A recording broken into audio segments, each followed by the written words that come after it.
আপনার এই মনে হওয়ার কথাটা আপনি প্রথম কাকে জানান? আমার বাবা মায়ের সঙ্গে কোনো যোগাযোগ ছিল না। সংকল্প আর আমার বাইরে একমাত্র প্রত্যুষ সেনগুপ্ত ছিল।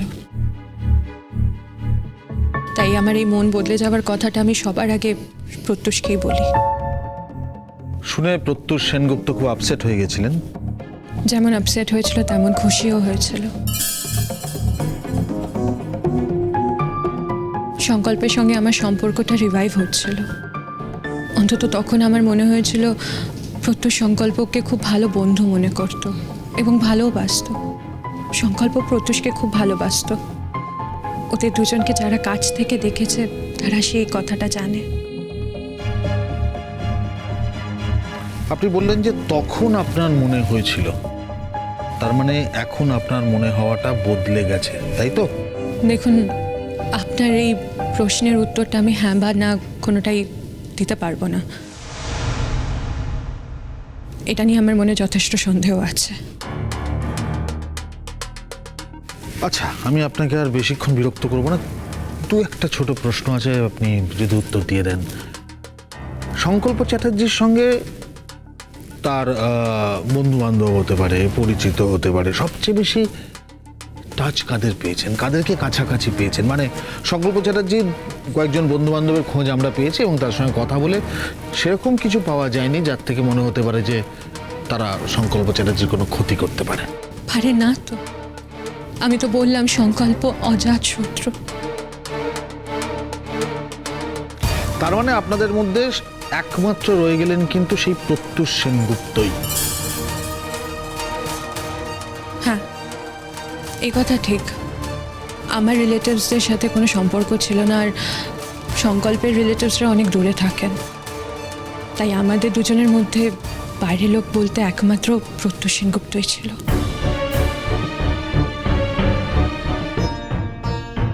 আচ্ছা, আপনার কি কোথাও এটা মনে হচ্ছে যে আপনার আর সংকল্প চ্যাটার্জির সম্পর্কটা ঠিক হয়ে যাওয়াতে প্রত্যুষ এতটাই আপসেট হয়ে গেছিল যে ও প্রয়োজনে সংকল্প চ্যাটার্জিকে পৃথিবী থেকে সরিয়েও দিতে পারত? কারণ আপনারা দেশ ছেড়ে চলে যাচ্ছিলেন, ফিরে যাচ্ছিলেন ও দেশে। প্রত্যুষের ব্যাপারে আমি এই কথাটা বিশ্বাস করতে চাই না। দেখুন, এরকম অনেক কিছুই আছে যেটা আমরা ভাবতে চাই না, কিন্তু ঘটনার সাথে যদি সেটা প্রয়োজন অনুযায়ী আসে তখন আমরা ভাবতে বাধ্য হই। আপনি নিশ্চয়ই চান আপনার স্বামীর হত্যাকারীকে খুঁজে বের করতে? চাই। তাহলে আপনি আমাকে একটা কথা বলুন, যে ঘটনাচক্রে যদি এটা প্রমাণিত হয় যে প্রত্যুষ সেনগুপ্তই আসল খুনি, যিনি সংকল্প চ্যাটার্জির হত্যা করেছেন, এবং মাননীয় আদালত যদি ওনার এগেইনস্টে কঠোর শাস্তি আনেন, আপনি সেটা মন থেকে মেনে নেবেন তো? কোর্ট যা রায় দেবে সেটা আমি মানি আর না মানি, যে খুনি যে আসামি তার জন্য তো মান্যতা পাবে, তাকে তো সেটা মেনে নিতেই হবে। যে অন্যায় করে, যে অপরাধ করে, তার জন্য শাস্তি পাওনা থাকে। অর্ণা চ্যাটার্জি, আমি বাধ্য হয়ে মানার কথা বলিনি। আমি যেটা বলতে চেয়েছি সেটা হচ্ছে আপনি মন থেকে মেনে নেবেন তো? আপনি তার জন্য প্রস্তুত আছেন তো? আছি। যদি আমি জানতে পারি, যদি প্রমাণ হয় যে সংকল্প চ্যাটার্জির হত্যাকারী প্রত্যুষ সেনগুপ্ত, তাহলে প্রত্যুষের জন্য যে শাস্তিটা বরাদ্দ থাকবে সেটা আমি 100 বার মেনে নেব। সংকল্পের তো কোনো দোষ ছিল না, তাও তো ওকে এইভাবে নৃশংসভাবে খুন হয়ে যেতে হলো। আর সংকল্পকে যে খুন করেছে, যে এইভাবে নৃশংসভাবে খুন করেছে, তাকে তো শাস্তি পেতেই হবে। এক্সিলেন্ট! অসাধারণ! এটা ছিল তো তোর মনে? চুপ কর, টিঙ্কা, করিস না নি। Order, order, order! করিস না, বস বস।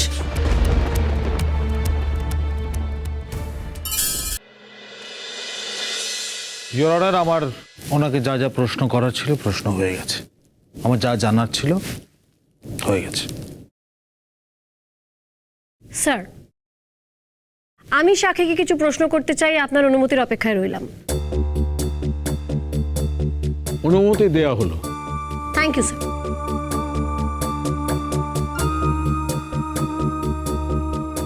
আমি একই প্রশ্ন করে সময় নষ্ট করব না। আপনি অর্ণা চ্যাটার্জি, সংকল্প চ্যাটার্জির স্ত্রী, তাই তো?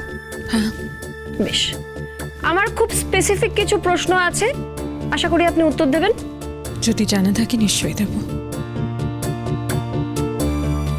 বেশ, সংকল্প চ্যাটার্জির সঙ্গে আপনার বিয়ে হলো, তার ঠিক কতদিন পর, অর্থাৎ ঠিক কিরকম সময় আপনি এটা বুঝতে পারলেন বা ফিল করতে পারলেন যে প্রত্যুষ সেনগুপ্ত আপনাদের সম্পর্কটা মেনে নিতে পারছে না? আমি তো এমন কথা বলিনি। আমি আপনাকে যেটুকু প্রশ্ন করছি আপনি একেবারে সোজাসুজি তাই উত্তর দিন। আপনি যদি বুঝতে পেরে থাকেন তাহলে আপনি বলুন আপনি বুঝতে পেরেছিলেন, আর আপনি যদি না বুঝতে পেরে থাকেন তাহলে আপনি সেটাও বলুন যে আপনি এটা কখনো বুঝতে পারেননি। আমি এরকম কিছু বুঝতে পারিনি। ওকে, এবার আচ্ছা, আপনার যখন প্রত্যুষ সেনগুপ্তের সঙ্গে সম্পর্ক ছিল কলেজ লাইফে, তখন আপনার তো অর্থের বৈভব ছিলই, ওয়ারাজ প্রত্যুষ একজন খুব সাধারণ পরিবারের ছেলে, মিডল ক্লাস ফ্যামিলিতে বিলং করে। তো আপনারা দুজন নিশ্চয়ই শুধু কলেজ ক্যাম্পাসেই আড্ডা মারতেন না, আপনারা নিশ্চয়ই এদিক ওদিক বেরোতেন। হ্যাঁ, আমরা কলকাতার অনেক রাস্তায় হাঁটতাম। আর সেক্ষেত্রে আপনারা খাওয়া দাওয়া তো করতেন বাইরে নিশ্চয়ই। টুকটাক। Objection your honour. উনি যেসব প্রশ্ন করছেন এইসব প্রশ্নের এই হত্যা মামলার সঙ্গে কিভাবে যোগ থাকতে পারে এটা আমার বোধগম্য হচ্ছে না। সরি মিস্টার দেবলোক দাশগুপ্ত, আপনার বোধগম্য হচ্ছে না বলে সেই প্রশ্ন করার অধিকার যে আমার নেই তেমনটা তো নয়, তাই না? আপনার জ্ঞানের ভান্ডার সীমিত বলে আমি আমার জ্ঞানের ভান্ডারের কোনো উন্নতি ঘটাবো না তেমনটাও নয়। আবার আপনার প্রশ্নের তালিকার সঙ্গে যে আমার প্রশ্নের তালিকা মিলবে তেমনটাও নয়, তাই না mister Debalok Dasgupta? Objection your honour. Objection overruled.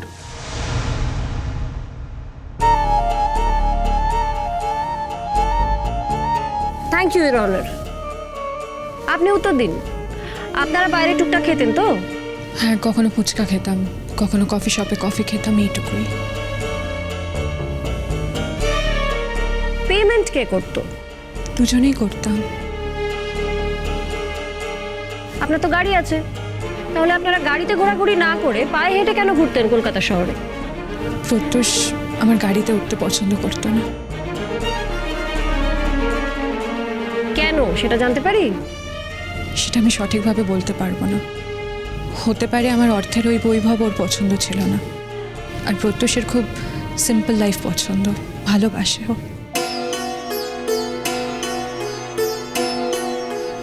Exactly সেই কারণেই বোধহয় প্রত্যুষ সবসময় ওর নিজের শেয়ারটা দিয়ে দিত, তাই তো?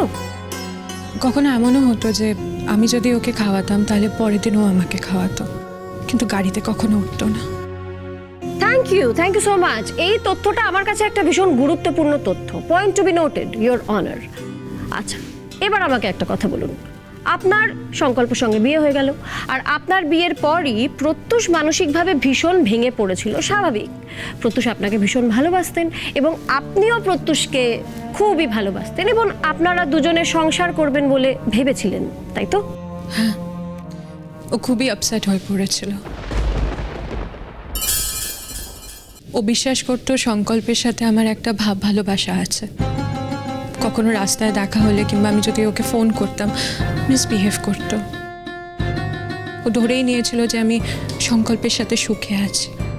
আপনার কি মনে হয় এই যে মিসবিহেভ করতো এটার কারণ কি প্রত্যুষের আপনার প্রতি তীব্র ভালোবাসা? হ্যাঁ, তাই।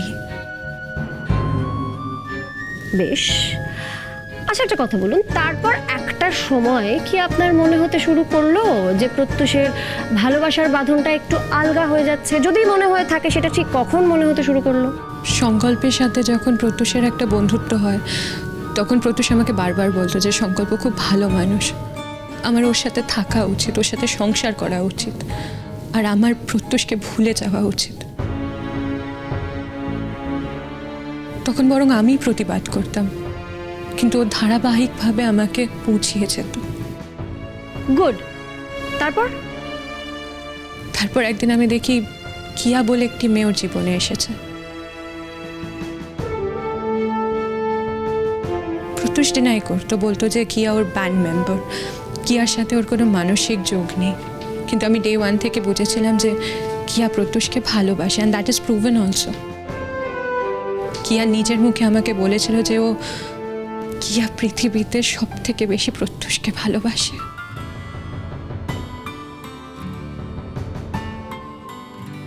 বেশ, আর প্রত্যুষ? প্রত্যুষও নিশ্চয়ই কিয়াকে ভালোবাসে। আচ্ছা, আপনার কি মনে হয় যে প্রত্যুষের এই যে কিয়ার প্রতি ভালোবাসা, এই যে একটা কারণ হতে পারে যে কারণে প্রত্যুষ আপনার থেকে দূরে সরে যাচ্ছিল? আমি বলতে পারবো না, হয়তো তাই। হয়তো তাই, হয়তো তাই। তাহলে এবার আপনি আমাকে একটা কথা বলুন, প্রত্যুষ আর কিয়ার মধ্যে যদি একটা সম্পর্ক হয়েই থাকে, প্রত্যুষ যদি কিয়াকে ভালোবেসেই থাকে, ওদের মধ্যে যদি একটা প্রেম চলছে, এমনটা হয়ে থাকে, তাহলে কেন আপনাকে পাওয়ার জন্য প্রত্যুষ সংকল্পকে খুন করবে? সম্পত্তির কারণে।